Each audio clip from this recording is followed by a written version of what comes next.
a research that we have done across 16 industries, and we present views by industry in terms of what is that industry plans to adopt in terms of technology. How we do this research? A very interesting methodology that we have adopted. We identified 123 enterprises across 16 industries, and we studied their annual reports from 2016 till 2022, and this gave us a whole set of data that helped us chalk each organization's digital transformation journey over these 6 years. And when we combined all of them together, we got industry view as well as a view at a very broad, economy level. So the data that we collected from these 123 organizations for their 6 years of narrative as contained in annual reports and other online sources, we mapped it on two parameters. One is, what is the coverage of digital in that organization? And as you know that digital can vary from in terms of its coverage, from being individual centric to helping teams work together to make functions more capable, to have an appeal at an enterprise level, and even have a ecosystem or a open market approach.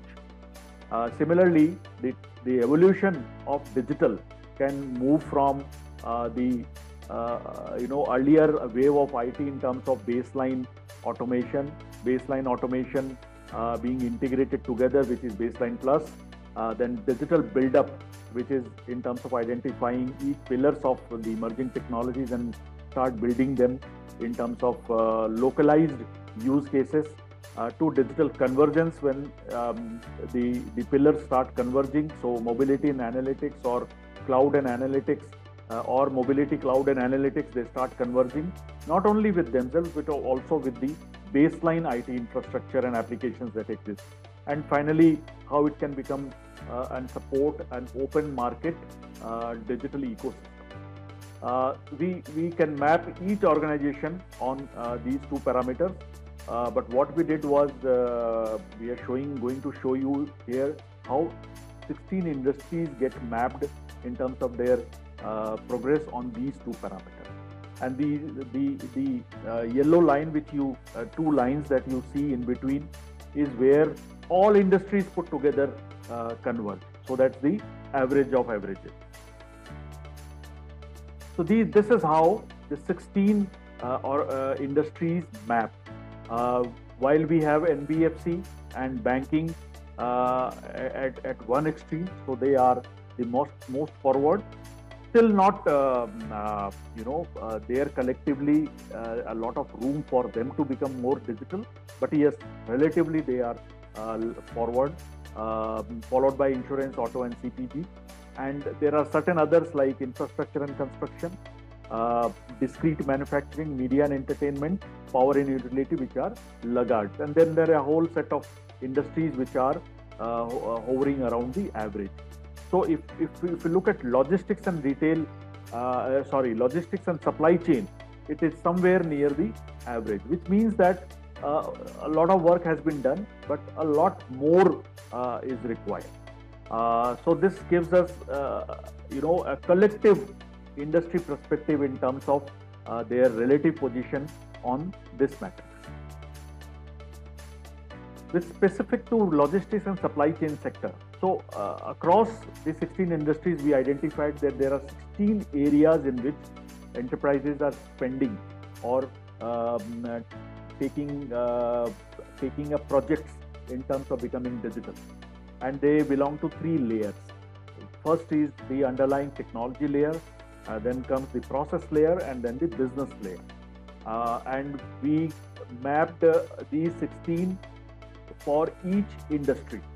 We can do that for each individual organization also, but here we are showing it by industry for logistics and supply chain sector. So the color combination will tell you where is that their focus has been recently, and it is going to exist or continue over the next one year to 1.5 years. So we are saying that is marked in green color. Then we have certain areas, other areas where some of them have started spending, whereas others have not started spending. So these are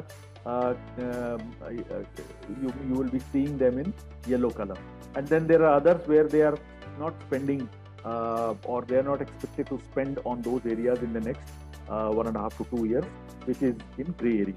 So if you look at this now, you will see that a whole focus for supply chain and logistics sector is on automating their business processes and also automating, adopting digital in terms of core operations.